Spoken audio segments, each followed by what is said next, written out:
Hi hello friends, welcome back to my channel SYP kitchen. Dasara శరన్నవరాత్రులు start అయ్యి 6 days అయిపోయింది కదా. ప్రతిరోజు అమ్మవారిని ఒక్కొక్క రూపంలో అలంకరిస్తుంటారు కదా. ప్రాంతాన్ని బట్టి ప్రసాదం రెసిపీస్ కూడా మారుతుంటాయి. రేపు నవరాత్రుల్లో 7వ రోజు అమ్మవారికి కదంబం నైవేద్యంగా సమర్పిస్తారు. కదంబం 2-3 రకాలుగా చేయొచ్చు. ఈరోజు మన కిచెన్ లో బిగినర్స్ కూడా ఈజీగా చేసే విధంగా కదంబం ని సింగిల్ పాట్ రైస్ రెసిపీగా కుక్కర్ లో ఈజీగా టేస్టీగా ఎలా చేయాలో వీడియోలో క్లియర్ గా చూపించాను. వీడియో స్కిప్ చేయకుండా చూసారంటే మీరు కదంబం ఎప్పుడు చేసినా టేస్టీగా కుదురుతుంది. కొంతమంది ప్రసాదంగా కదంబం చేసేటప్పుడు ఆనియన్ అండ్ వెల్లుల్లిని స్కిప్ చేస్తారు. నేనైతే ఆనియన్ అండ్ వెల్లుల్లి వేసే చూపిస్తున్నాను. మీకు నచ్చితే వేసుకోండి, లేదంటే స్కిప్ చేసేయండి. మీకు కదంబం అనే పేరు డిఫరెంట్ గా ఉంటుంది, కానీ ప్రాసెస్ అయితే మొత్తం సాంబార్ రైస్ రెసిపీయే. కదంబం ప్రసాదంగా అయినా చేయొచ్చు, లేదా మార్నింగ్ లంచ్ బాక్స్లోకి పెట్టాలన్న సింగిల్ పాట్ రైస్ రెసిపీగా ఇన్స్టెంట్గా 15 minutesలోనే ఈ కదంబం రెడీ చేసేయచ్చు. అందరు మన రెసిపీస్ చూస్తున్నారు కానీ ఛానల్ సబ్స్క్రైబ్ చేయట్లేదు. నేను చూపించే ఏ ఒక్క రెసిపీ మీకు యూస్ఫుల్ అనిపించిన వీడియోకి ప్లీజ్ ఒక లైక్ చేసి మన ఛానల్ తప్పకుండా సబ్స్క్రైబ్ చేయండి. మరి ఇంకెందుకు ఆలస్యం, కదంబం సింపుల్గా టేస్టీగా ఎలా చేశానో చూపించేస్తాను రండి. ఒక కుక్కర్ గిన్నె తీసుకొని ఒక టీ గ్లాస్తో 1 glass వరకు నార్మల్ రైస్ తీసుకున్నాను. ఏ గ్లాస్తో రైస్ తీసుకున్నాను అదే గ్లాస్తో 1/2 glass వరకు కందిపప్పు వేస్తున్నాను. 2-3 సార్లు వాటర్ని చేంజ్ చేస్తూ బియ్యం పప్పుని ఇలా రబ్ చేస్తూ నీట్గా వాష్ చేసేయండి.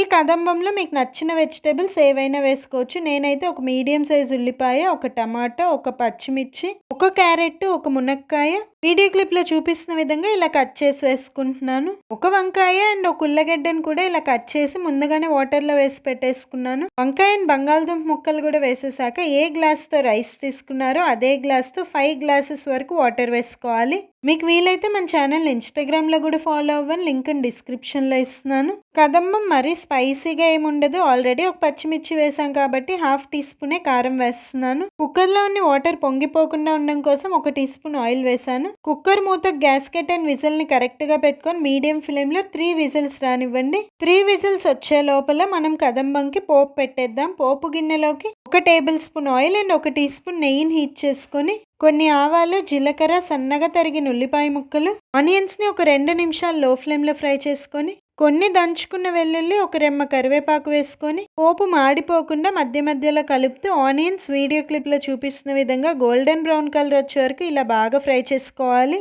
లాస్ట్గా 2 చిటికెడు ఇంగువ వేసుకొని ఒకసారి బాగా కలిపేసుకొని పోపుని రెడీగా పక్కన పెట్టేయండి. ఈ లోపల కుక్కర్ నుండి 3 whistles వచ్చేసాయి. విజల్లో ఉన్న ప్రెషర్ అంతా పోయి మూత తీసి చూసారంటే రైస్, పప్పు, వెజిటేబుల్స్ అన్ని బాగా ఉడికిపోయి ఉంటాయి. ఒకసారి ఇలా బాగా కలిపేసుకొని మనం ఏ గ్లాస్తో రైస్ తీసుకున్నామో అదే గ్లాస్తో 1 glass వరకు పల్చటి చింతపండు రసం వేస్తున్నాను. 1/2 teaspoon పసుపు, రుచికి సరిపడే సాల్ట్, 2 teaspoon వరకు సాంబార్ పొడి వేస్తున్నాను. సాంబార్ పొడి వేయడం వల్ల రైస్ అండ్ వెజ్జీస్కి మంచి ఫ్లేవర్ వస్తుంది. మనం ఏ గ్లాస్తో రైస్ తీసుకున్నామో అదే గ్లాస్తో 3 glasses వరకు హాట్ వాటర్ అయినా నార్మల్ వాటర్ అయినా వేసుకొని ఇలా బాగా కలిపేసుకొని మీడియం ఫ్లేమ్లో ఒక 10 నిమిషాలు ఉడికించండి. 10 నిమిషాల తర్వాత కదంబం కన్సిస్టెన్సీ ఇలా ఉంటుంది. చల్లారాక ఇంకాస్త చిక్కబడుతుంది. ఫైనల్గా ఉంటే సన్నగా తరిగిన కొత్తిమీర వేసుకోండి. ముందుగా ఫ్రై చేసి పెట్టుకున్న పోపు వేసేసి ఒకసారి బాగా కలిపేసుకొని వేడివేడిగా బౌల్లోకి సర్వ్ చేశారంటే టేస్టీ ప్రసాదం కదంబం రెడీ. చాలా మంది కదంబం చేయడానికి రైస్ అండ్ పప్పును విడిగా కుక్కర్లో ఉడకబెడతారు. చింతపండు పులుసులో వెజ్జీస్, మసాలా పౌడర్స్ అన్నీ వేసి వెజిటేబుల్స్ ఉడికిపోయాక ఉడికించుకున్న రైస్ అండ్ పప్పుని వెజిటేబుల్ మిక్స్లో మిక్స్ చేస్తుంటారు.